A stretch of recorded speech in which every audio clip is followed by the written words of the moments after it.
हरे कृष्णा, राधे राधे। आप सभी का गीता क्लास में बहुत बहुत स्वागत है। ओम ज्ञानतिमिरन्धस्य ज्ञानञ्जनशलाकया चक्षुरुन्मिलितं येन तस्मै श्रीगुरुवे नमः।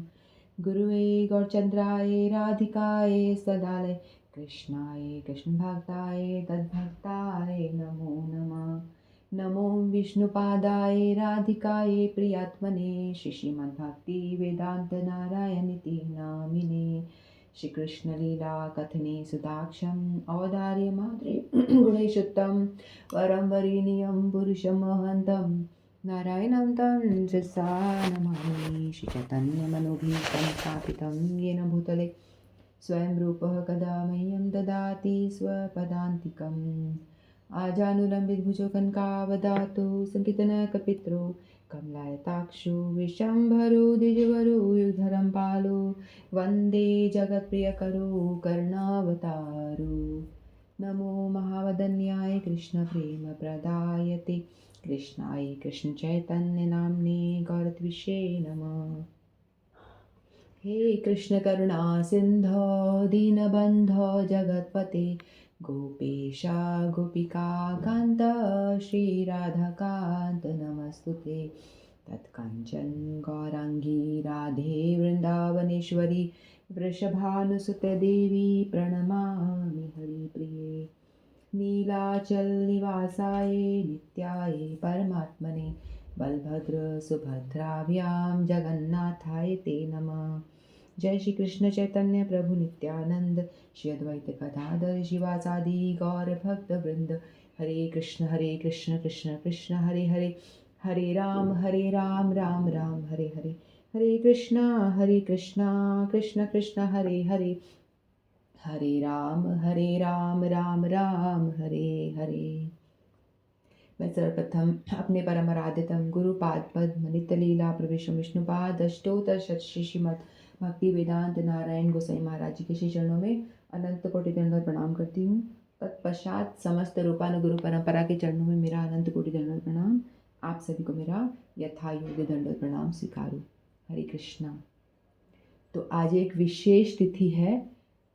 हम सभी लोग भगवद गीता का अध्ययन कर रहे हैं, तो हमारे लिए तो खास तौर पे इसका और भी अधिक महत्व है, क्योंकि आज गीता जयंती है। हम लोग श्रीमद् भगवद गीता ग्रंथ का अध्ययन करने का प्रयास कर रहे हैं, हम लोग जुड़े हुए लोग हैं जो। तो आज के दिन की हमारे लिए एक विशेष उपयोगिता है, क्योंकि भगवान ने आज के दिन गीता मोक्षदा एकादशी के दिन कुरुक्षेत्र के मैदान में अर्जुन जी को सुनाई थी। तो यदि भगवान सुनाते ही नहीं तो गीता जी इस धराधाम पे प्रकट ही नहीं होती। धराधाम पे प्रकट ही नहीं होती तो हमारी क्लास भी नहीं होती, हम कुछ पढ़ भी नहीं रहे होते, हमें भगवान के विषय में कुछ भी नहीं पता होता, और कैसे ये मानव जीवन को जीना है, कैसे चलाना है, इस बारे में भी हम कुछ भी नहीं जानते। बेसिकली भगवद गीता है क्या? बेसिकली जो गीता है ये एक जो हमारा शरीर है, एक मनुष्य योनि हमें प्राप्त हुई है। जो शरीर है ये एक मशीन की तरह है ना। सारे अंदर कितनी सारी मशीनें काम कर रही हैं किस तरह से, तो एक तरह का मशीन ही है।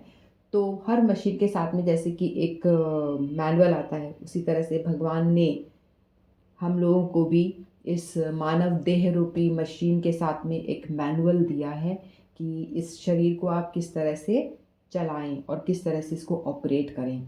तो ये तो वैसे तो देखा जाए तो हर एक जीव का इस पे पूर्ण अधिकार है, और हर एक जीव को इसे पढ़ना चाहिए, समझना चाहिए। पढ़ना तो चाहिए ही चाहिए, हम लोग भी पढ़ रहे हैं, तो इसका मतलब ये नहीं कि हमने समझ लिया पूरा, लेकिन पढ़ करके समझ करके इसको अपने जीवन में उतारने का प्रयास भी करना चाहिए। लेकिन हम सबका बड़ा ही दुर्भाग्य भी है कि बहुत सारे लोग बिल्कुल भी नहीं गीता जी को मतलब जानते ही नहीं है, गीता और भागवत में अंतर भी नहीं पहचानते। किसी को पूछो गीता तो बोलेंगे भागवत, कभी बोलेंगे गीता, कभी बोलेंगे भागवत। एक ही है, एक ग्रंथ नहीं है, ये दो अलग ग्रंथ हैं। हम सबको तो पता ही है क्योंकि हम लोग तो पिछले 1-1.5 साल से इस चीज़ से जुड़े हुए हैं। तो गीता जी में तो भगवान की साक्षात वाणी है, जो भगवान के मुंह से निकली है। ठीक है, तो हम पहले गीता जी की महिमा थोड़ी सुन लेते हैं। मलिनमोचं पुंसां जलस्नानं दिने दिने सकृत गीतामृत स्नानं संसारमलनाशनम।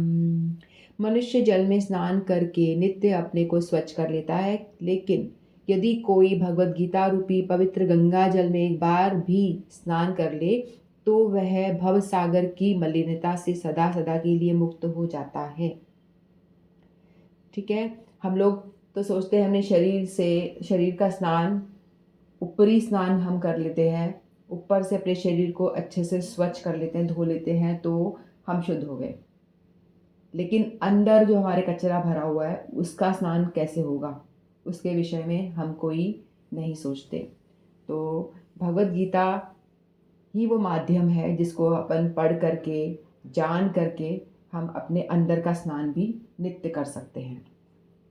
मनुष्य जल में स्नान करके नित्य अपने को स्वच्छ कर सकता है, लेकिन यदि कोई भगवत गीता रूपी पवित्र गंगा जल में एक बार भी स्नान कर ले तो वह भव सागर की मलिनता से सदा सदा के लिए मुक्त हो जाता है। ठीक है, तो कितनी बड़ी बात बताइए यहाँ पे कि हम गीता जी पढ़ते हैं तो हम भव सागर की मलिनता जो हमारे अंदर इतनी गंदगी भरी हुई है वो सब दूर हो जाती है। तो इसीलिए हमको निरंतर भगवत गीता को पढ़ना चाहिए। सर्वोपनिषदो गावो दुग्धा गोपाल नंदन पार्थो वत्स सुधीर भोक्ता दुग्धं गीतामृतं महत्। यह गीतोपनिषद भगवत गीता जो समस्त उपनिषदों का सार है, गाय के तुल्य है और ग्वाल बाल के रूप में विद्यमान भगवान कृष्ण इस गाय को दुह रहे हैं। अर्जुन बछड़े के समान है और सारे विद्वान तथा शुद्ध भक्त भगवत गीता के अमृतमय दूध का पान करने वाले हैं। तो हमने देखा है ना, गाय को जब दूध निकालना होता है, गाय का दूध निकालना होता है तो पहले बछड़े का मुंह लगाया जाता है, उसके बाद में गाय दूध देना स्टार्ट करती है। उसी तरह से यहाँ बताया गया है कि जितने भी उपनिषद हैं, ये गीता जी एक उपनिषद ही है। ठीक है, तो जितने भी उपनिषद होते हैं उनका सार गीता जी हैं। और उपनिषदों को बोला गया है कि गाय स्वरूप है ये, और अर्जुन जो है बछड़ा है, और भगवान कृष्ण जो है वो भगवान कृष्ण ग्वाला है जो दूध निकाल रहे हैं।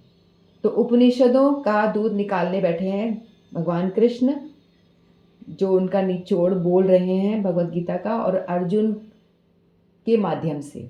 तो अर्जुन वो बछड़े हैं जिनको कि भगवान कृष्ण उपनिषदों का सार बता रहे हैं, तो उनके माध्यम से वो जो गाय दूध देती है तो दूध बछड़ा अकेला ही नहीं पीता ना, उसके बाद सभी लोगों में वितरण हो जाता है, सभी लोग उसका लाभ उठाते हैं। उसी तरह से अर्जुन बछड़े की तरह है, लेकिन भगवान कृष्ण अर्जुन को बता रहे हैं, लेकिन अर्जुन का तो मुंह लगा है, लेकिन सब इसका सारा जो लाभ है जो विद्वान जन है और सामान्य जन है सबको उसका लाभ मिल रहा है, जो इसे पढ़ रहे हैं। जो नहीं पढ़ रहे हैं उन्हें तो नहीं मिलेगा, जो पढ़ रहे हैं उन्हें पूरा का पूरा लाभ मिल रहा है। एकम शास्त्रम देवकी पुत्र गीतम एको देवो देवकी पुत्रेव एको मंत्रस्य नामानि यानि कर्माधिकम तस्य देवस्य सेवा। आज के युग में लोग एक शास्त्र, एक ईश्वर, एक धर्म तथा एक वृत्ति के लिए अत्यंत उत्सुक है। अतएव एकम शास्त्र देवकी पुत्रम गीतम, केवल एक भगवत गीता, शास्त्र भगवत गीता काफ़ी है। यदि इसको पढ़ लिया जाए, समझ लिया जाए तो काफ़ी है। एको देव की पुत्र, और ये किसी तुम्हें एक भगवान की पूजा करनी है तो सिर्फ एक भगवान कृष्ण की पूजा कर ली जाए तो हो गया पूरा। ठीक है, और एको मंत्र नामानी यानी, और एक मंत्र जिसको कि आप जब के अपना कल्याण का रास्ता पा सकते हो वो है महामंत्र हरे कृष्ण कृष्ण कृष्ण हरे हरे, हरे राम राम राम हरे हरे। तो यहाँ बताया कि यदि एक शास्त्र आपको पढ़ना है जिसमें कि आपको संपूर्ण शास्त्रों का निचोड़ मिल जाए तो आप भगवत गीता उठा लीजिए, उसको पढ़ लीजिए। क्योंकि गीता जी में जो भगवान ने स्वयं कहे हैं शब्द वो हैं, भगवान के साक्षात शब्द ही गीता जी में है। तो भगवान ने हमसे क्या कहना चाह रहे हैं वो चीज़ है। तो इसलिए गीता जी अगर हम पढ़ते हैं तो सभी शास्त्रों का निचोड़ मिल जाता है। और अगर एक भगवान की पूजा करनी है तो भगवान कृष्ण को आप अपना आराध्य मान करके उनकी पूजा अर्चना करें, भक्ति करें, और मंत्र कैसे करें, नाम जप कर करके करें, तो हमारा कल्याण अवश्य ही होता है। ठीक है, तो हम लोग गीता जी पढ़ रहे हैं तो हमें इतना तो समझ में आ ही गया। एक 1.5 साल तो नहीं हुआ, लेकिन 1 सवा साल लगभग हो गया है। तो इसमें हम इतना तो जान चुके हैं कि भाई भगवान कृष्ण ही हैं जो हैं, है ना। तो भगवान ने बताया हम लोगों को, हम इतना जान चुके हैं। भगवान कहते हैं जन्म कर्म च मे दिव्यम एवं यो वेति तत्वतः त्यक्त्वा देहम पुनः जन्मम नेति मामेति सो अर्जुन।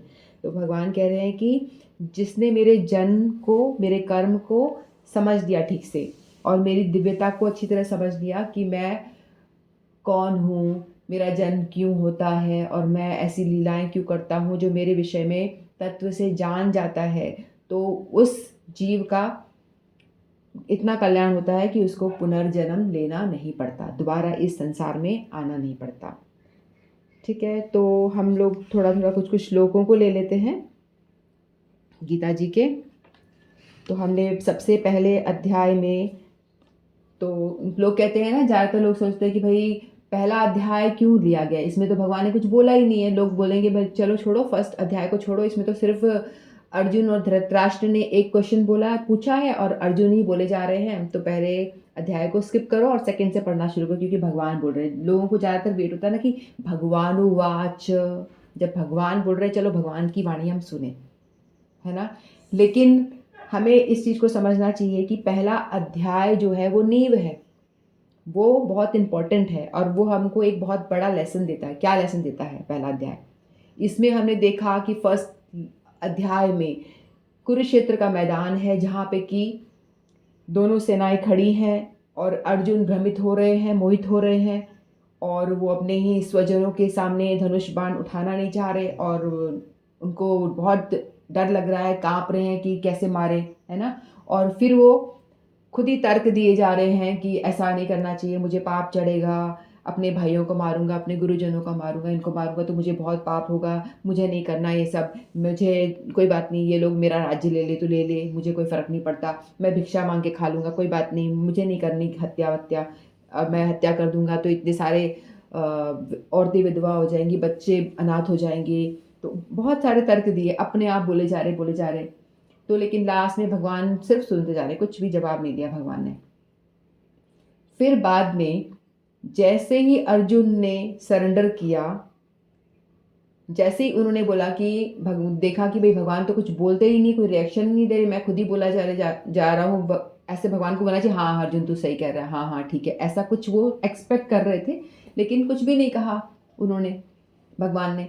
फिर अर्जुन को समझ में आई कि भाई ऐसे ही कोई नहीं बताता है, तो उन्होंने क्या करा, खुद को सरेंडर करा, कि बोला कि हे केशव, मैं आपको, अपने आप को सरेंडर करता हूँ, और मैं आपका शिष्यत्व स्वीकार करता हूँ, आप मेरे गुरु बनो, आप मेरे मित्र हो, लेकिन प्लीज़ आप गुरु बन जाओ, और मैं आपका शरणागत हूँ, और अपने आप को मैं सरेंडर करता हूँ, आप जो कहेंगे मैं वो मानूंगा। ठीक है, तो इस पहले अध्याय से हमें ये समझ में आता है कि जब तक कि आप सरेंडर नहीं होते और अपना दीन भाव लेकर के गुरु के शरणागत होके नहीं जाते हो, तब तक गुरु आपको कुछ भी नहीं बताएंगे। जैसे भगवान कृष्ण ने भी कुछ भी नहीं बताया था। तो सबसे पहला लेसन और वेरी इंपॉर्टेंट लेसन हमें पहले अध्याय से ही मिलता है, कि अपने आप को जाके जाके हम लोग ज़्यादातर होता है ना कि हम गुरु के पास जाते हैं तो बताते हैं कि मुझे कितना आता है, मुझे ये भी आता है, ये श्लोक भी आता है, मुझे इसका मतलब भी आता है, ये आता है, वो आता है। तो गुरु चुपचाप देखेंगे, ठीक है आता है तो बढ़िया बात है। लेकिन हमें ऐसा होना चाहिए अर्जुन के जैसे, अर्जुन ये बिहेव करके हमें बता रहे हैं, तो हम लोगों को ऐसे जाना चाहिए गुरु के पास में जब जाते हैं कि हमें कुछ भी नहीं आता, हम निपट मूर्ख है, ब्लैंक है, हमें कुछ नहीं आता, और हम आपके शरणागत हैं, आप जैसा चाहें वैसे हमारे साथ में बिहेव कर सकते हैं, और डांटना चाहें डांटे, थप्पड़ लगाएं वो लगाएं, जैसे भी आपको हमको ट्रेन करना है आप कर दीजिए। तो इस शरणागति के भाव के साथ में जब अगर आप जाते हो, तभी आप गुरु बनाने के काबिल हो, और गुरु भी तभी आपको अपनाता है। ठीक है। तो पहला लेसन, जो पहला अध्याय हमको ये लेसन देता है कि हमको पहले गुरु के जाके शरणागत होना पड़ेगा, अपने आप को दीनहीन भाव से उनके आगे जाके रिक्वेस्ट करनी होगी, बताना होगा कि मुझे आप बताएं। ठीक है, सबसे पहला स्टेप ये है। तो वही अर्जुन ने पहले नहीं, दिनहीन भाव से नहीं था, वो अपने आप ही होशियारी मार के बोले जा रहा था, तो भगवान चुप रहे। जैसे ही वो सरेंडर हुआ, दीनहीन भाव की बोला शिष्यस्तु माम साधि माम, आप मुझे अभी अपनाइए शिष्य के रूप में। तो भगवान ने बोला ठीक है, अब मैं तुझे बताता हूँ। तो पहला लेसन कितना इंपॉर्टेंट हुआ कि नहीं हुआ, कि हमको ये शिक्षा मिलती है किस तरह से हम अपने आप को सरेंडर करें। अगर हम कुछ सीखना चाहते हैं किसी से, तो दीनहीन भाव से जाना होता है, अपना विद्या का अभिमान लेके नहीं जाना होता कि मुझे आता है सब कुछ या कुछ भी आता है। ठीक है, तो ये चीज़ हमको, ये लेसन बहुत बड़ा लेसन मिलता है। फिर बाद में जब वो जाते हैं उनके बाद में, तो भगवान बताना शुरू करते हैं कि तू देह से जुड़ी हुई बातें कर रहा है, तू भौतिक मोह में ग्रस्त है, और तू देख रहा है कि मेरे जो भी संबंधी हैं वो तेरे शरीर के हैं। तुझे यदि कुछ करना ही है तो तू अपनी आत्मा के लिए कर। भगवान कृष्ण उसको आत्मज्ञान के बारे में बताते हैं कि तू शरीर नहीं है, तू आत्मा है, ये बताते हैं। वो कहते हैं कि तू यदि नहीं मारेगा इसको, इन सबको, तो ये तो ऐसा तो है नहीं वो अमर है, ऐसा तो है नहीं कि जो तेरे समक्ष खड़े हैं, तेरे गुरुवर या जो भी तेरे भाई, तेरे अपने, अमर तो है नहीं। तू नहीं मारेगा तो भी वो मरेंगे ही मरेंगे। तो इसलिए अच्छा है कि तू मेरी प्रसन्नता के लिए धर्म को अपना। और बीइंग क्षत्रिय, तू क्षत्रिय है तो तेरा वैसे भी कर्तव्य बनता है कि धर्म का तू रक्षा कर, क्योंकि सामने वाले भले ही तेरे अपने हैं लेकिन अधर्मी है ना। हमने उनको पूरा मौका दिया सुधरने का और उनको कहा 5 गांव ही दे दे भाई, नहीं माने वो, है ना। तो पूरा मौका दिया गया उनको, लेकिन वो तो भी नहीं माने, तो वो अधर्म की तरफ है, अधर्म को रिप्रेजेंट करते हैं। तो तू क्षत्रिय है, तू उनको ये मत दे कि वो मेरे रिलेटिव है, मेरे ये है वो है, तू ये देखना बंद कर, और तू ये देख कि तू क्षत्रिय है और तेरा कर्तव्य क्या है। तेरा कर्तव्य है कि तू क्षत्रिय है तो तू खड़ा हो और अधर्म का नाश कर।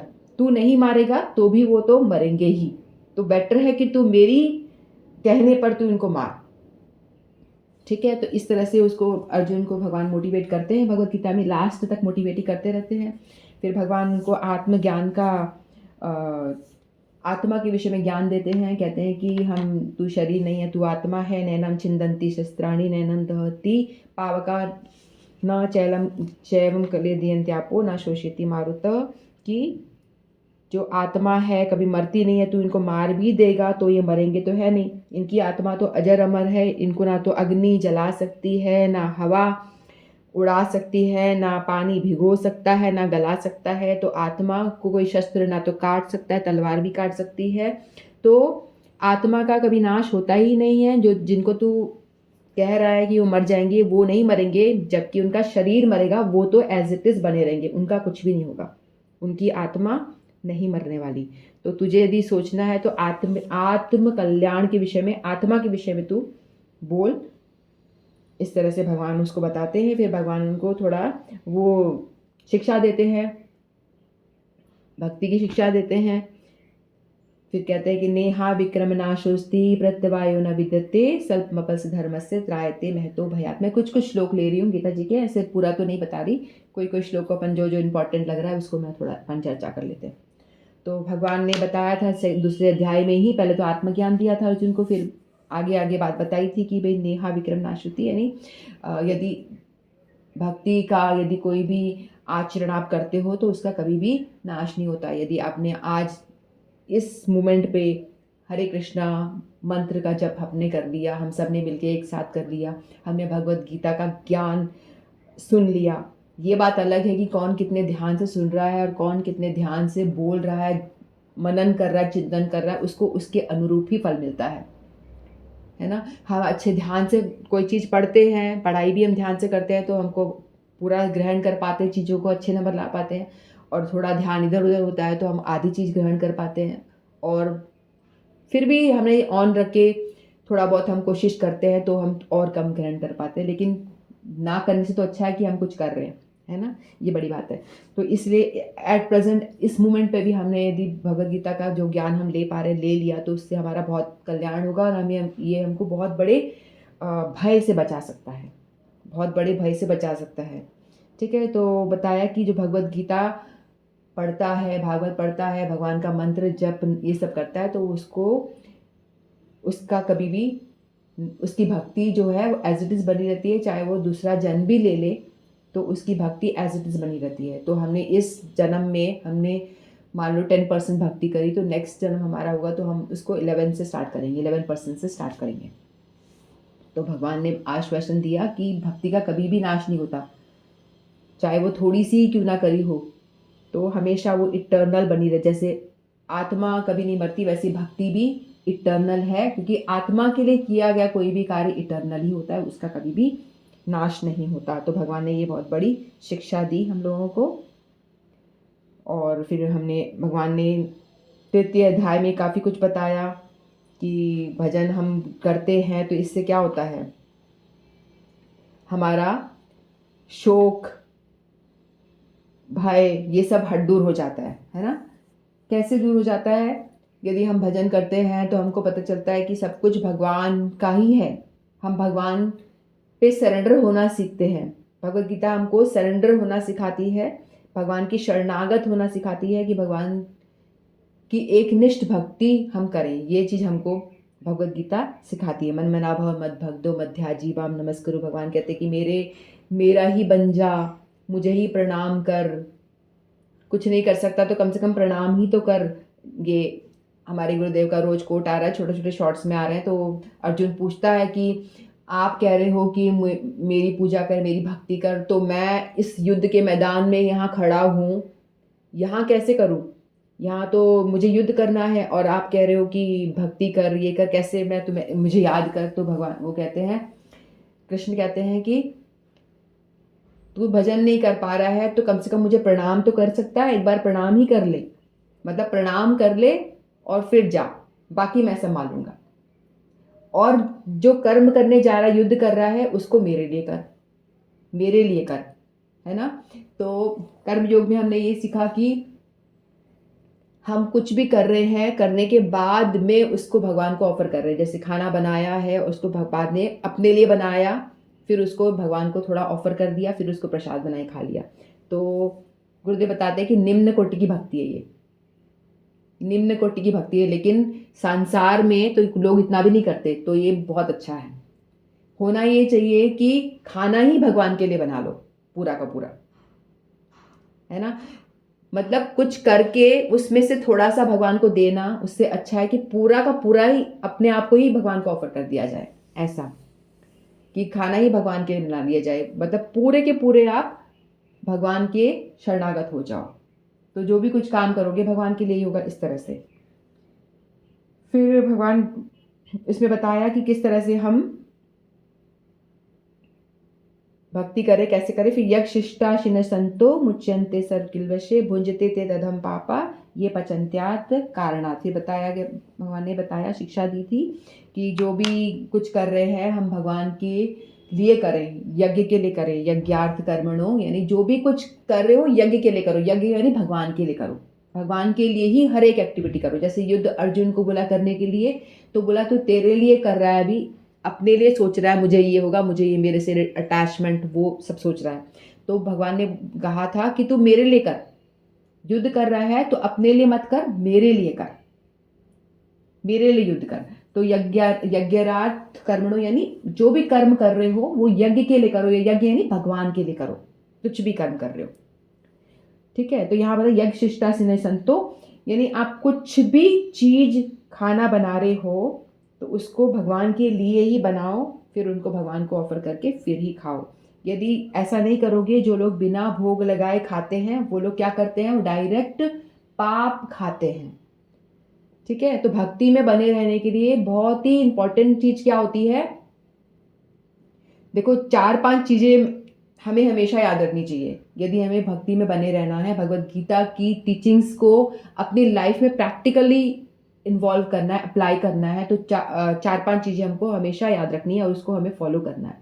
तभी हमारा भगवत गीता पढ़ने का और सुनने का कुछ फ़ायदा है, नहीं तो पढ़ा और सिर्फ हमें मतलब ज्ञान हो जाएगा, ज्ञान लो फिर उसको कर्म में उतारो, उस ज्ञान को कर्म में उतारना है।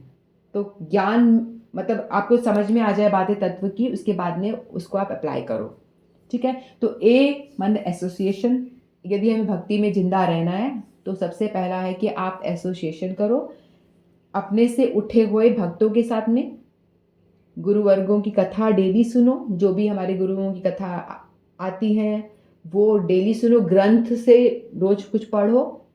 तो इस तरह से एसोसिएशन होता है, कथा सुनना, डायरेक्ट मिलना, ठीक है। तो पहला A for association, B for books, books मतलब ये गीता, भागवतम, ग्रंथ जो होते हैं ये डेली बेसिस पढ़ना। सी फॉर चैंटिंग, डेली करनी है, छोड़ना नहीं है। कुछ अपना टाइम के हिसाब से मैनेज करके 2 माला 3 माला, इनिशियल स्टेज पे 2 करो, फिर धीरे धीरे बढ़ाओ उसको। तो चैंटिंग डेली करनी। ए बी सी डी से डाइट, आपका जो खाना है वो शुद्ध सात्विक होना चाहिए, ठीक है। उसमें लहसुन और प्याज भी तामसिक बताया गया है। हम लोग कहेंगे कि ये तो पौधों पे उगता है, कोई किसी को पशु थोड़ी ना काटा है हमने, लेकिन तो भी बताया गया है इसका कैसे उत्पत्ति हुई है लहसुन प्याज की। इसका उत्पत्ति यदि हम जानेंगे तो पता चलेगा कि ये भी एक तरह से बहुत ही गलत तरीके से हुई है। कुछ गौ मांस, कोई हवन हो रहा था, उसमें से जो गाय को बलि दी जाती, पहले ऐसा होता था, मैं शॉर्टकट जल्दी बताती हूँ। तो पहले हवन होता था तो गैया जो होती है ना बीमार बूढ़ी हो जाती थी, तो उस गाय को ऋषि मुनि लोग, पहले की बात है सतयुग की काफी पुरानी, तो उस टाइम पे ऐसा विधान था कि गाय को काट के बलि देते थे, ताकि वो जैसी बलि दे तुरंत वो गाय जो है नवीन शरीर धारण कर लेती थी, उसको नया शरीर मिल जाता था। तो ऐसी ऋषि मुनि लोग गाय की हवन में वो कर रहे थे, तो उसमें क्या हुआ, किसी एक व्यक्ति ने क्या करा, जो बुरा व्यक्ति था उसने थोड़ा सा मांस छुपा लिया था। तो जहाँ पे वो मांस छुपाया गया था वहाँ से प्याज उगा, और जहाँ जहाँ उसके जो ड्रॉप्स गिरे ना, जहाँ हड्डी गिरी वहाँ से प्याज लहसुन हुआ था, और जो मांस था और खून था वहाँ से प्याज हुआ था। इसीलिए उसमें प्याज में बदबू कितनी आती है ना, ऐसा बताया जाता है, शास्त्रों में ऐसा लिखा हुआ है। तो मतलब गाय के मांस और खून से प्याज और ये लहसुन बना हुआ है, तो ये बहुत ही मतलब अच्छा नहीं माना जाता है इसको, और इसीलिए इसको अवॉइड किया जाता है, तामसिक प्रवृत्ति का माना गया है। तो इसको जब भी हम व्रत होता है, चाहे वो अम्बा माता का ही व्रत क्यों ना हो, दुर्गा माता के जो नवरात्रे आते हैं उसमें भी लहसुन प्याज नहीं निषिद्ध होता है। किसी भी देवी देवता भी लहसुन प्याज नहीं खाते, भगवान को तो छोड़ो, भगवान की तो बात दूर की है, तो भगवान तो कहाँ से खाएंगे। तो इसीलिए बिना सात्विक भोजन, बिना लहसुन प्याज वाला भगवान को ऑफर होता है, वही चीज़ खाना होता है। तो डाइट हमारी शुद्ध होनी चाहिए, ठीक है। नॉन वेज की तो बात ही बहुत दूर दूर की है। फिर और एक डीटी वर्शिप, भगवान के विग्रह सेवा करना। ए बी सी डी और ई फॉर एकादशी का व्रत हमेशा करना। महीने में 2 आती है, दोनों ही एकादशी का व्रत का पालन करना चाहिए, ठीक है। A B C D E. तो इस तरह से हम लोगों को ये 4-5 बातों का ध्यान रखना चाहिए, ताकि जिससे कि हम भक्ति में बने रह सकें, ठीक है। फिर भगवान ने एक बड़ा इंपॉर्टेंट श्लोक बताया था, ध्याय तो विषयान पुंसा संगस्ते शुभ जायते संगात संजायते कामा कामा क्रोधो अभिजायते क्रोधा भवति सम्मोहा सम्मोहात् स्मृति विभ्रमा स्मृति भ्रंशात् बुद्धिनाशो बुद्धिनाशात् प्रणश्यति। तो ये जो श्लोक है ये भी बड़ा ही इंपॉर्टेंट श्लोक है, जो हमें बताता है कि किस तरह से व्यक्ति का फॉल डाउन हो जाता है, ठीक है। सबसे पहले क्या होता है,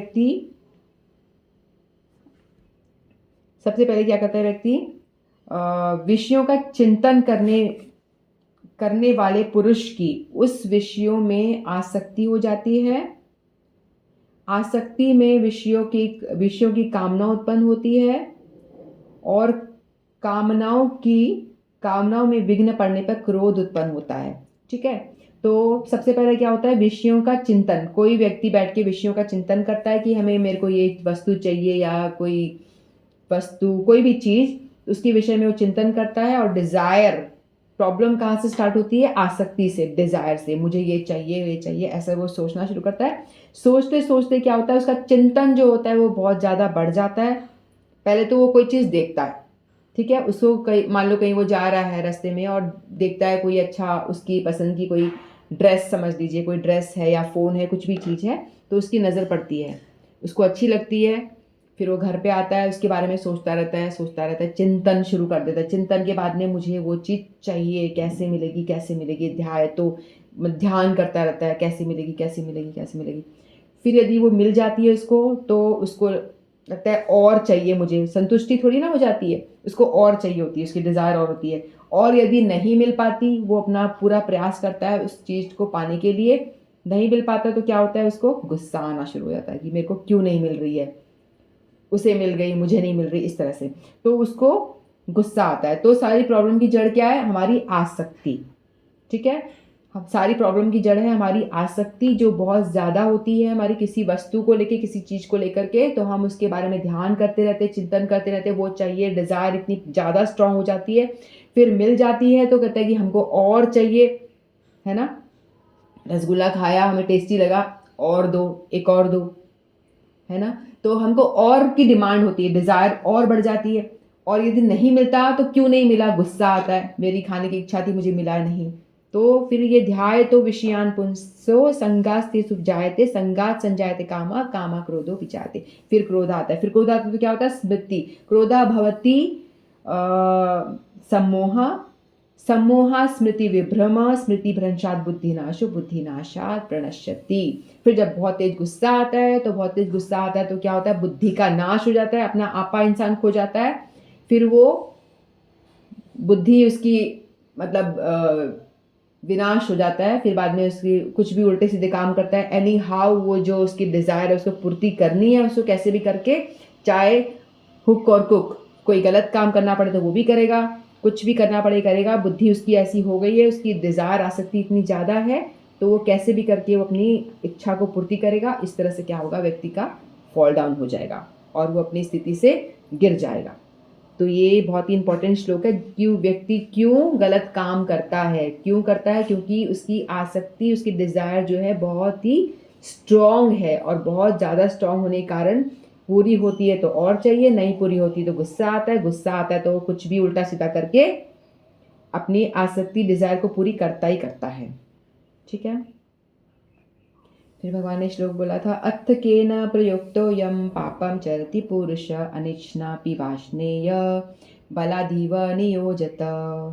तो ये भी एक प्रश्न था। अर्जुन बोले कि हे कृष्ण, जो तो फिर मनुष्य स्वयं ना चाहता हुआ बलाद लगाए हुए की भांति किससे प्रेरित होकर पाप आचरण करता है। अर्जुन का ये प्रश्न था। कल परसों ये शायद रितिका ने पूछा था कि व्यक्ति ना चाहते हुए भी पाप क्यों करता है। अर्जुन कह रहे हैं कि कृष्ण से, भगवान मुझे ऐसा लगता है कि मैं पाप करना नहीं चाहता, लेकिन मुझे कौन है जो, ऐसा लगता है कोई फोर्स है जो धक्का मार के मुझसे वो आचरण करवा रहा है, पाप आचरण मुझसे करवा रहा है।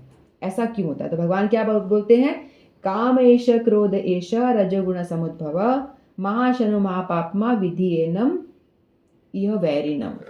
तो कौन है जो आपको जबरदस्ती से काम करवा रहा है। तो भगवान कहते हैं रजोगुण गुण से उत्पन्न हुआ यह काम ही क्रोध है।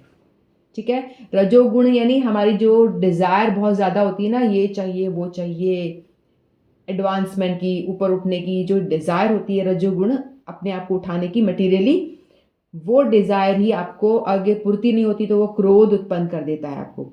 ठीक है। यह बहुत खाने वाला है और ऐसा नहीं, अर्थात भोगों से कमी न आने वाला वह बड़ा ही पापी है। इसको ही तू विश्व के बैरी जान। भगवान कह रहे हैं कि ये जो हमारा आसक्ति है ना, रजोगुण से उत्पन्न हुई जो हमारा काम है, इसी को ही वैरी जान, यही तुम्हारा दुश्मन है, यही आपको धक्का मार मार के अंदर से प्रेशराइज करके आपसे हर उल्टे काम भी करवाता है, जो हम नहीं करना चाहते वो भी हमें कराता है। हमारी डिजायर जो हमारी स्ट्रांग है, जो मटीरियल चीज़ों की ओर भागती है। ठीक है। भगवान ने हमको थोड़ी सी इंडिपेंडेंस दी है, थोड़ी सी स्वतंत्रता दी है, क्योंकि हम सारे हमारे अंदर प्राण है ना, भगवान के अंश हैं, तो भगवान उसकी रिस्पेक्ट करते हैं। क्योंकि हम भगवान के बच्चे हैं तो भगवान हमने हमको थोड़ी स्वतंत्रता दी है, थोड़ी सी, कि आप उसको सही इस्तेमाल करो। या तो भगवत गीता की टीचिंग के हिसाब से चलो, तो मेरी ओर आओगे, भगवान की ओर जाओगे। यदि भगवद गीता की टीचिंग के विपरीत जाओगे तो अपने काम और अपनी डिज़ायर पूर्ति के लिए जाओगे। उस आपने थोड़ी सी इंडिपेंडेंस का गलत इस्तेमाल करके आप क्या करते हो, विषय भोग में लग जाते हो और वही उसकी पूर्ति के लिए आप कुछ भी करने को रेडी हो जाते हो। ठीक है, तो यही है जो आपकी अंदर संस्कारों की तरह आपको पुश करता है और आपको जो आपकी काम वासना है आपको पुश करती हैं और आपसे जो आप काम नहीं करना चाहते वो भी आपसे करवा लेती हैं।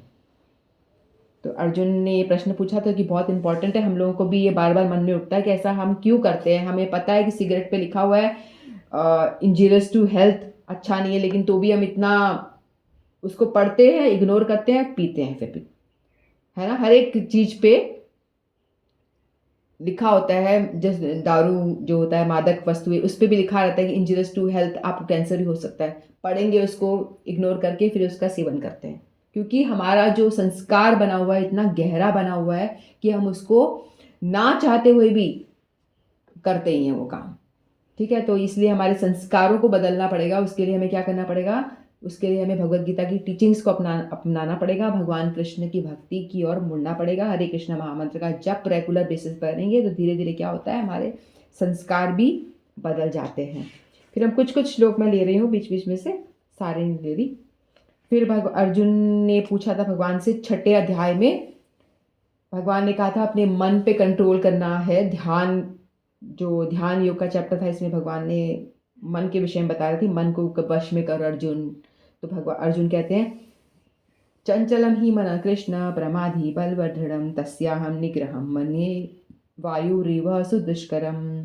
क्योंकि हे कृष्ण, ये मन बड़ा चंचल, प्रमथन स्वभाव वाला, बड़ा दृढ़ और बलवान है, इसलिए इसका वश में करना वायु को, वेग को देखने से भी ज़्यादा दुष्कर है।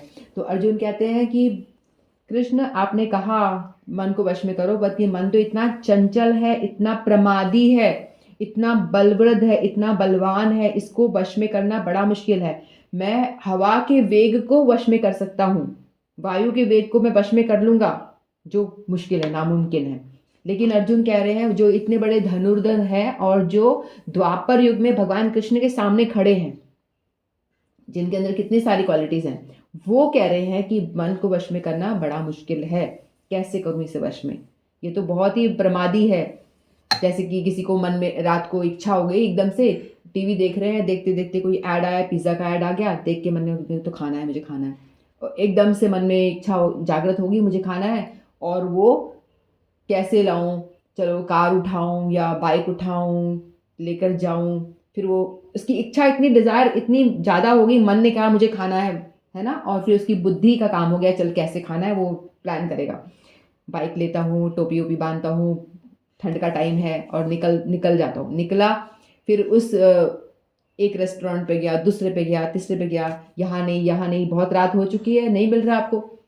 फिर वो घूम घाम करके वापस आ गया, मिला ही नहीं उसको, है ना। एक तो ये हो सकता है। फिर बाद में अपना सर पकड़ के बैठ गया, ऑप्शन ही नहीं मिल रहा है, या तो वो खाएगा, मिल जाएगा तो खा के वो लगता है कि चलो खा लिया, और खाने के बाद इच्छा खत्म हो गई, नहीं और खाना है। ऐसा है कि आपको भोग जितना भी आप करो, आपकी मतलब खत्म होता ही नहीं, और डिजायर आपकी बढ़ती ही चली जाती है ना। तो लेकिन इसमें बताया कि इसमें यदि आपकी बुद्धि जो है वो स्ट्रांग होती, ठीक है, मन तो आपका चंचल है, कुछ ना कुछ मांगता ही रहेगा, ये चाहिए वो चाहिए, बहुत सारी डिजायर, एक सेकंड में आपकी कितनी डिजायर हो जाती है ना। तो लेकिन आपकी बुद्धि जो है उसको इतना स्ट्रांग होना चाहिए कि वो उसे कंट्रोल कर सके। एक बुद्धि ऐसी थी जो कंट्रोल में नहीं थी, उसने उठाई बाइक और वो गया, लेने के लिए प्रयास करने चला गया, कैसे भी उसको पिज्ज़ा मिल जाए। लेकिन दूसरी बुद्धि जो थी, जो भजन करने वाली थी, वो बोली कि चुप करके बैठ जा। मन को बोला शांत, ये टाइम नहीं है खाने का, अभी 12 बज रहे हैं, कोई रेस्टोरेंट कहीं कोई खुला नहीं मिलने वाला, कोई शॉप में आपको कहीं कुछ नहीं मिलेगा, चुप करके बैठ जा, सुबह होगी तब खाना है, अभी नहीं। तो एक बुद्धि जो स्ट्रांग है वो उस मन को कंट्रोल कर लेगी।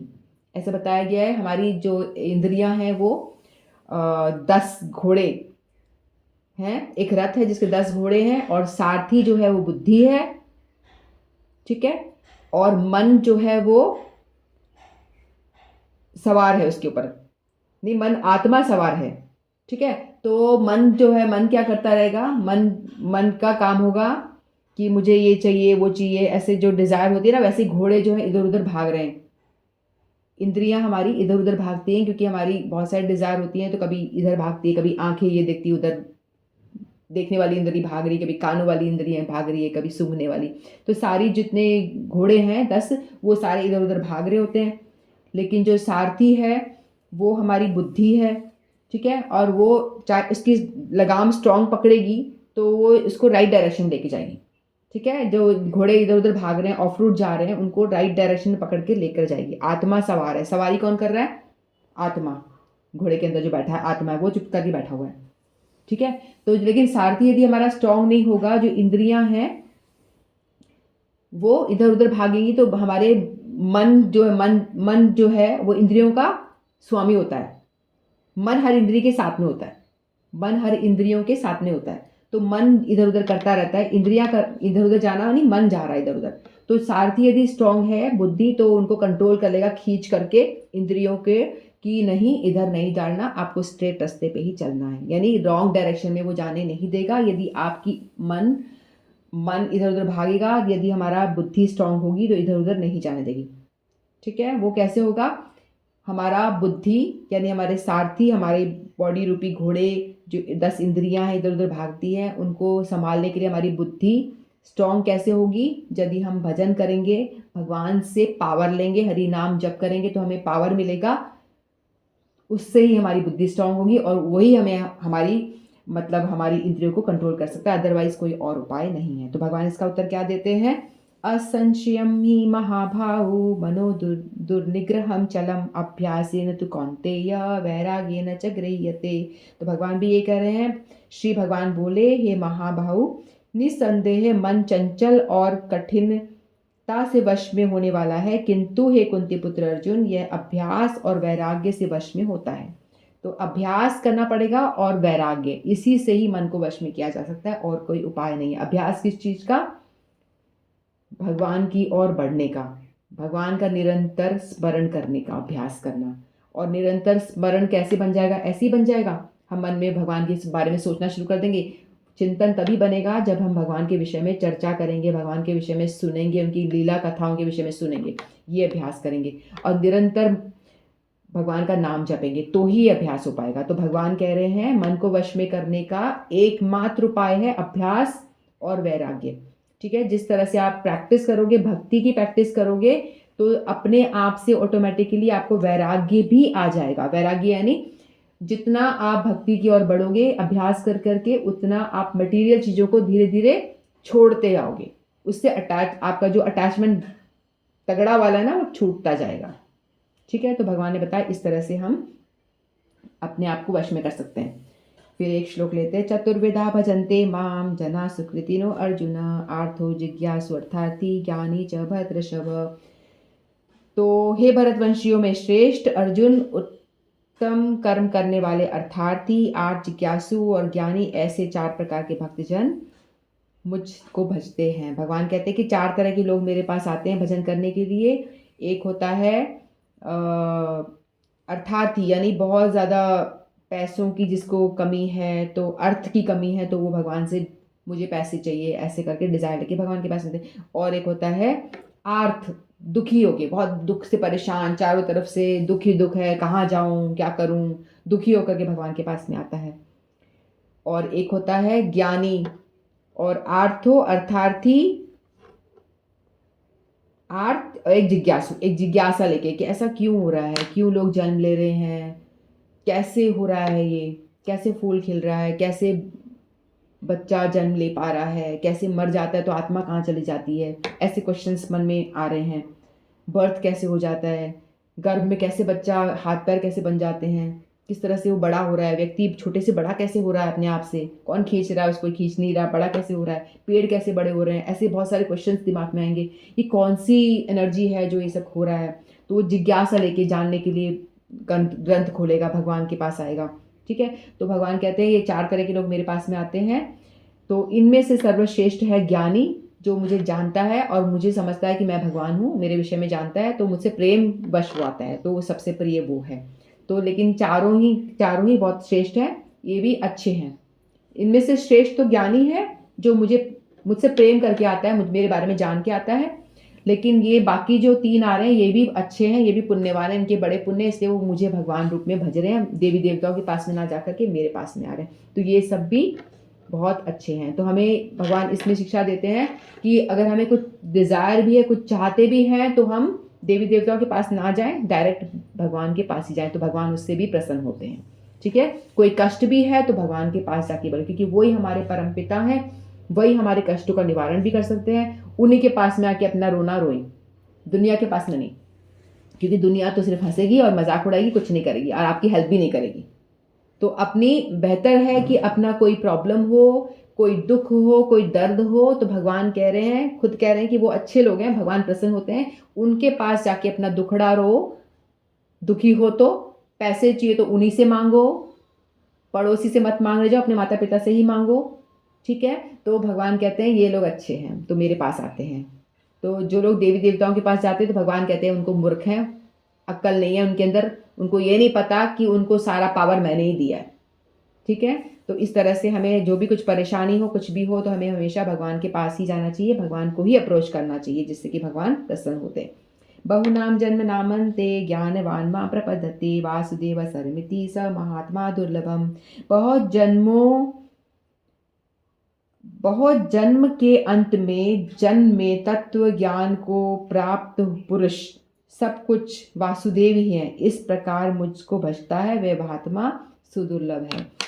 मतलब बहुत हमने देखा जो ज्ञानी है वो ज्ञान योग का पालन करता है ना, और ध्यानी है वो ध्यान योग का पालन करता है, सब कुछ करने के बाद में योगी है, योगा करता है, कैसे भी योगा अपना पालन, अष्टांग योग का पालन करने के बाद करने वाले श्रेष्ठ हैं।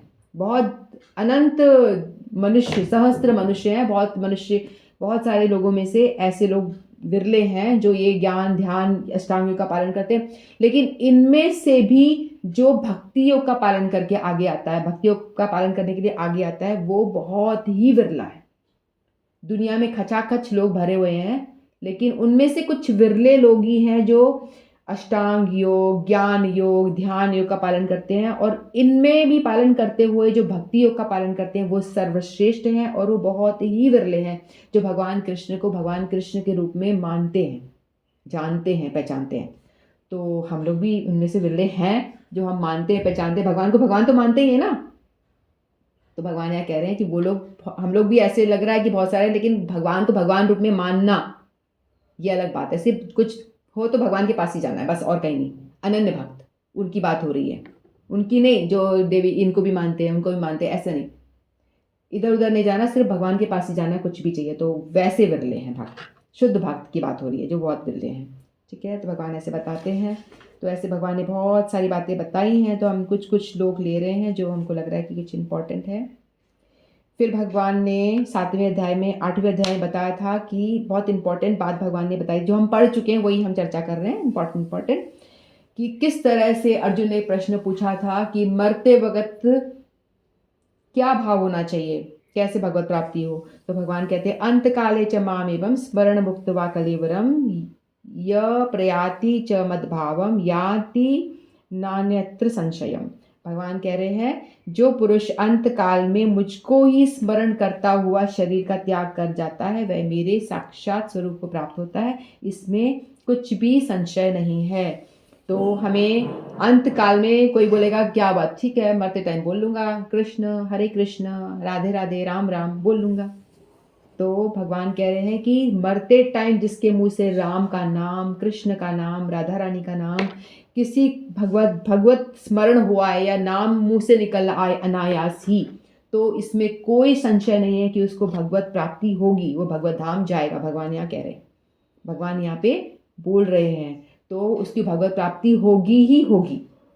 ठीक है, तो लेकिन अनायास ही भगवत प्राप्ति ऐसी थोड़ी ना हो जाएगी, उसके लिए आपको पूरे टाइम प्रैक्टिस करनी पड़ेगी। जो मृत्यु का लास्ट क्षण होगा वो आपका एग्जामिनेशन टाइम होगा। ये हमारा जो जीवन है और इसमें जो भी कुछ हम कर रहे हैं ये हमारी प्रिपरेशन है किसकी? वो मृत्यु के टाइम जो हमारा एग्जामिनेशन टाइम आएगा उसकी, उस टाइम की प्रिपरेशन चल रही होती है हमारी।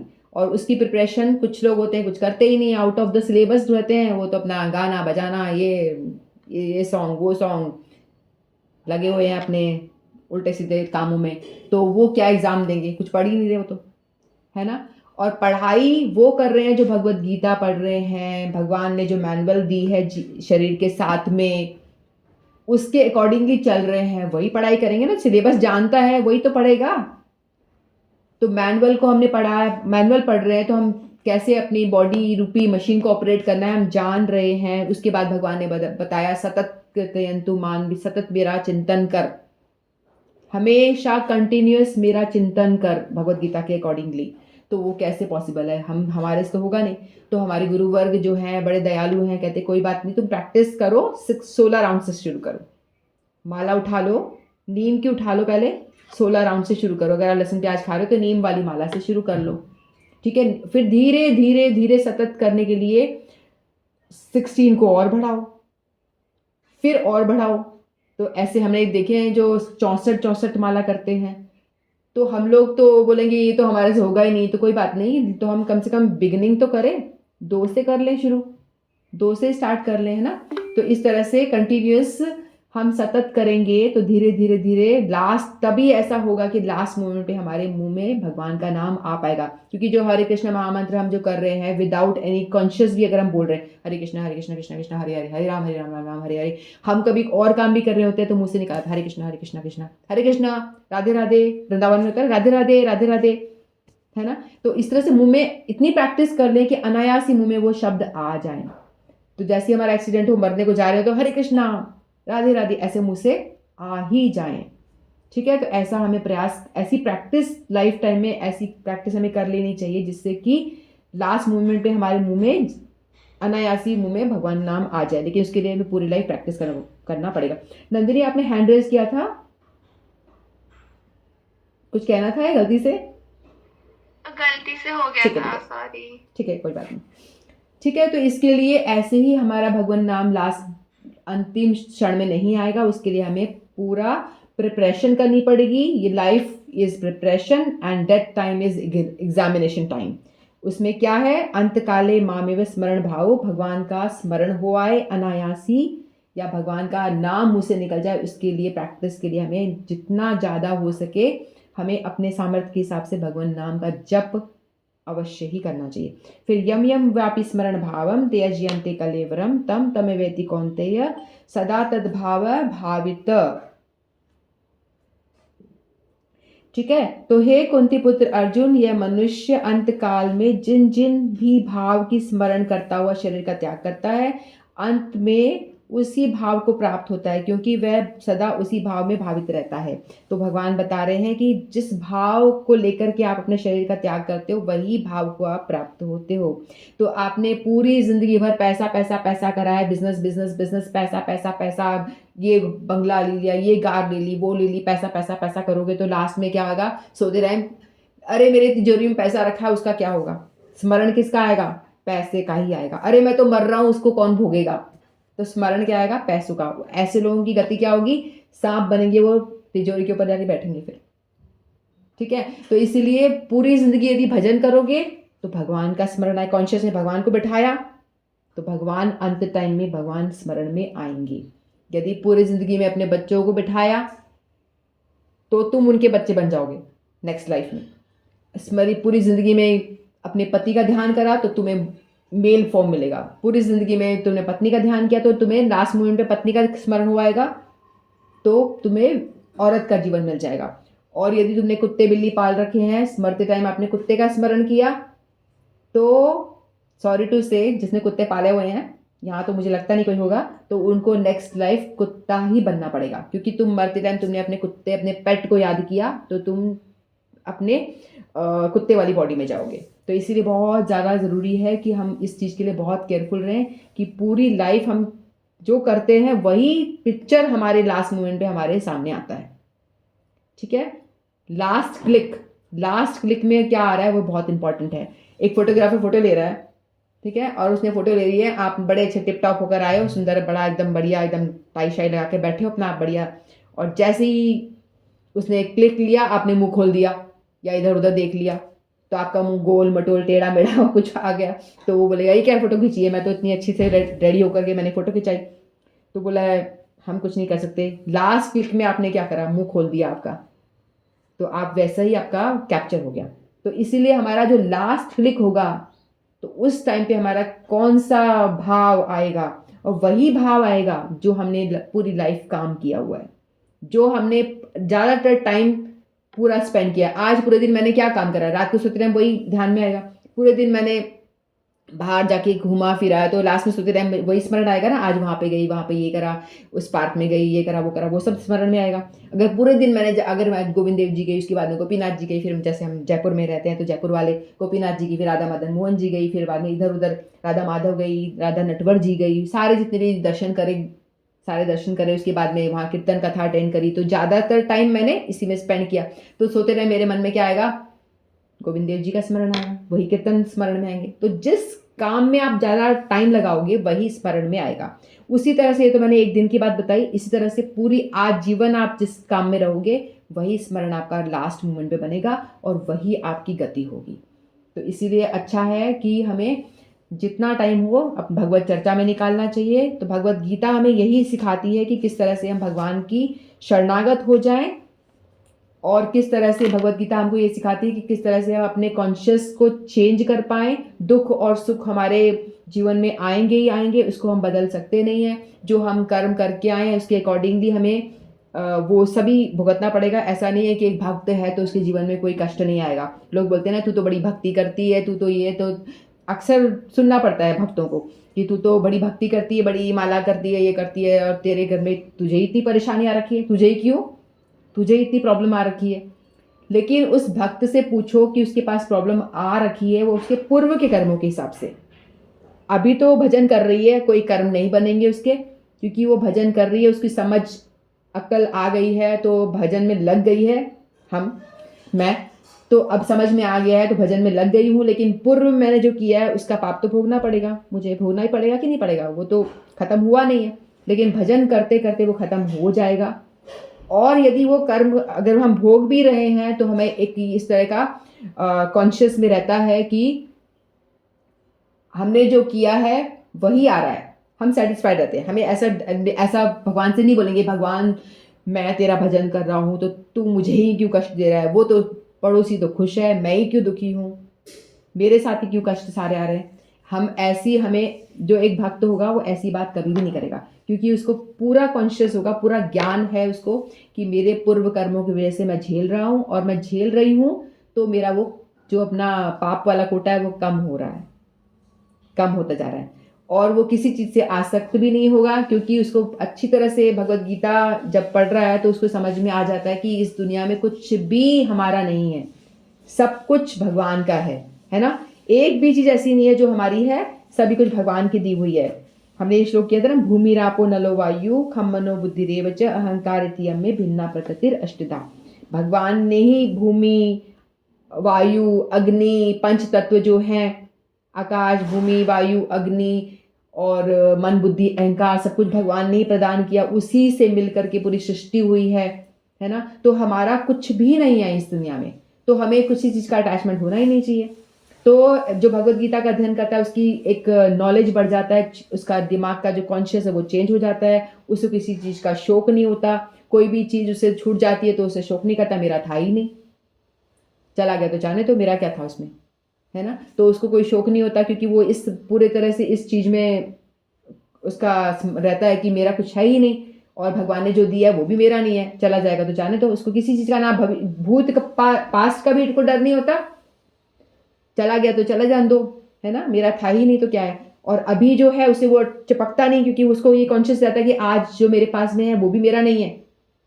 उसको रहता है कि मेरे पास यदि घर है, मेरे पास ये बंगला, गाड़ी, जो भी कुछ है वो मेरा नहीं है। वो इस तरह से उस चीज़ में रहता है जैसे कि भगवान का है, भगवान ने मुझे दिया है एज अ टेक केयर करने के लिए, केयर टेकर की तरह, कि आप इसका ध्यान रखो, आपको मैं ये प्रॉपर्टी या आपको ये जिम्मेदारी, ये बच्चे, ये सब आपको दे रहा हूँ कुछ लिमिटेड टाइम के लिए, जब तक कि आपका जीवन है लिमिटेड टाइम के लिए। तो आप एज अ केयर टेकर काम करो, संभालो इस चीज़ को, मेरा है, ले लूंगा कभी भी, मेरा मन करेगा वापस ले लूंगा। तो वो इस कॉन्शियस में रहता है कि जो कुछ मेरे पास आज भी है वो भी मेरा नहीं है, वो भी भगवान का ही है, एनी टाइम दे सकते हैं वो। जो चला गया वो भी मेरा क्या गया, जो भगवान ने दिया था ले लिया वापस, कोई बात नहीं, ठीक है। और जो कष्ट आ रहे हैं वो भी भगवान ने मेरे ही कर्मों के हिसाब से आ रहे हैं। तो वो इस अनुभूति में रहता है और उसे किसी चीज का दुख नहीं होता है फिर वो, और भविष्य की भी चिंता नहीं रहती। भगवान के आश्रित तो भगवान देख लेंगे, वो संभालेंगे, उनका काम है।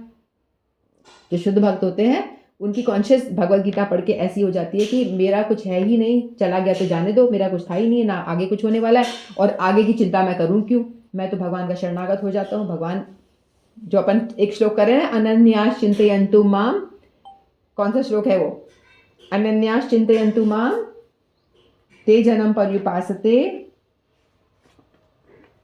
वो वाला श्लोक जिसमें भगवान बता रहे हैं कि कोई चिंता करने की आवश्यकता नहीं है, सब कुछ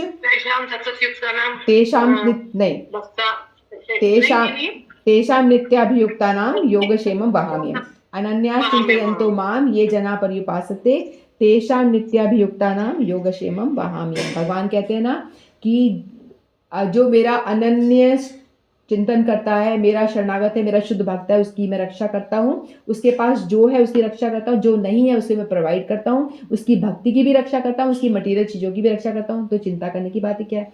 भगवान गीता में बोल रहे हैं ना, गीता में भगवान हमको आश्वासन दे रहे हैं, इतनी इतनी बड़ी बड़ी बातें बोल रहे हैं, तो भगवान ने बोली है तो झूठ नहीं है, वो सब सच्ची बातें, ठीक है। वो प्रूफ भी किया था, हमने ब्राह्मण की कथा भी सुनी थी। तो इसीलिए जो भगवत गीता पढ़ते हैं उन्हें किसी चीज़ का शोक नहीं होता, किसी चीज़ का दुख नहीं होता, किसी चीज़ की चिंता भी नहीं होती। तो वो बिल्कुल निश्चिंत रहते हैं। वो जो प्रारब्ध आ रहा है, आ जाने तो भैया, कोई बात नहीं, अपने ही दुख कर्म हो रहे हैं, आ जाओ, चले जाओ। तो उन्हें किसी चीज़ का शोक, भय, डर कुछ भी नहीं होता, ठीक है। ठीक उसी तरह से जैसे कि बाहर बड़ी पथरीली रोड है, उस पर आपको जाना है, तो आप जाओगे तो आपके पैर में कांटे चुभेंगे, लेकिन एक भक्त जाएगा तो वो क्या करेगा, चप्पल पहन लेगा, बोलेगा आप कांटे नहीं चुभ रहे, आराम से चलो इस पथरीली रोड पे, है ना। तो जो पथरीली रोड पे चलना ये है, हमारी जो परेशानियां हमारे जीवन में आ रही है वो है पथरीली रोड, और चप्पल पहनना यानी भक्ति रूपी आपने कवच पहन लिया पैरों में। भक्ति एक तरह का एक छतरी है, एक कवच है जो आपको प्रोटेक्ट करती है, सारी प्रॉब्लम से आपको बचा के रखती है, ठीक है। बाहर तेज बारिश हो रही है तो आप ऐसे जाओगे तो पूरे भीग जाओगे, है ना। बिना भक्ति के आप बाहर जाओगे, जीवन में चलोगे तो आप इतने परेशान हो जाओगे, ये दुख वो दुख, इतने सारे प्रॉब्लम, अरे मेरी बिजनेस की प्रॉब्लम, मेरे घर की प्रॉब्लम, मेरे रिलेशंस की प्रॉब्लम, मेरी ये प्रॉब्लम, इतनी सारी बारिश हो रही है आपके ऊपर, आप परेशान हो गए, सर पकड़ के बोलोगे लटक जाओ ऊपर, ऐसा होता है ना। अपने आप को ही खत्म कर लेते हो, लेकिन कर देते हैं कितने लोग। लेकिन जिसने भक्ति रूपी छतरी लेकर के वो बाहर जा रहा है, उसको फर्क नहीं पड़ता, आने दो बारिश, कोई फर्क नहीं पड़ता, आराम से छतरी लेके मस्त जा रहा है वो धीरे धीरे। तो इसी तरह से जो भजन करता है, भक्ति करता है, उसको किसी चीज का कोई डर नहीं लगता, और वो हमेशा प्रोटेक्टेड फील करता है। भक्ति की शील्ड उसके आसपास वो ऐसे कि लेके चल रहा हो, भगवान उसको प्रोटेक्ट करेंगे, और वो निर्भय होकर के आराम से अपनी सारी प्रॉब्लम को झेलता है, और उसका कॉन्शियस चेंज हो जाता है। लगता तो एक भक्त भी वही काम करता हुआ दिखता है और एक नॉर्मल इंसान भी वही काम करता दिखता है, लेकिन नॉर्मल इंसान के दिमाग में इतना स्ट्रेस होता है जो उसकी बॉडी पे नजर आता है, उसकी बॉडी पे दिखता है कि इतना प्रॉब्लम में है, वो दुखी हो रखा है, इतनी बीमारियां लेके बैठा हुआ है। लेकिन एक भक्त है वो फ्रेश फील करता है, उसके स्ट्रेस चाहे कितना ही स्ट्रेस हो, लेकिन वो उसको लेता ही नहीं है, उसको भगवान को तुम ही दो, तुम्हारा दिया हुआ है, कोई बात नहीं, वो लेता ही नहीं है, और वो एकदम फ्रेश फील करता है। तो यही अंतर होता है, चेंज ऑफ कॉन्शियस हो जाता है उसका, हर चीज़ों को देखने का नज़रिया बदल जाता है। तो भगवत गीता सिचुएशन चेंज नहीं करती, लेकिन भगवत गीता हमको वो ज्ञान प्राप्त कराती है, वो हमको ज्ञान दे देती जिससे कि हमारा कॉन्शियस है बदल जाता है, हमें हर सिचुएशन को देखने की तरीका हमारा बिल्कुल अलग हो जाता है। हर चीज़ को हम भगवान से रिलेट करके देखते हैं, सब चीज़ों को, हर एक वस्तु को, हर एक कर्म को भी हम भगवान से रिलेट करके करते हैं। और यही हमारी भगवत गीता की शिक्षा है कि हम भगवान कृष्ण के शरणागत हो जाएं। वही सर्व कारण है, हर कारण के कारण वही है, वही सब कुछ करने वाले हैं, वही नाश करने वाले, प्रकृति चलाने वाले, है ना, आदि अंत सभी उन्हीं से है। तो इसलिए हम उन्हीं को प्रणाम करते हैं, उन्हीं के शरणागत होकर रहने की हमेशा डिज़ायर करते हैं कि भगवान, हमारी यही डिज़ायर रहे कि हम आपके हमेशा शरणागत रहें। वाञ्छाकल्पतरुभ्यश्च कृपा सिन्धुभ्येव च पतितानां पावनेभ्यो वैष्णवेभ्यो नमो नमः। श्रीमद् भगवत गीता की जय, गीता जयंती की जय, मोक्षदा एकादशी की जय। हरे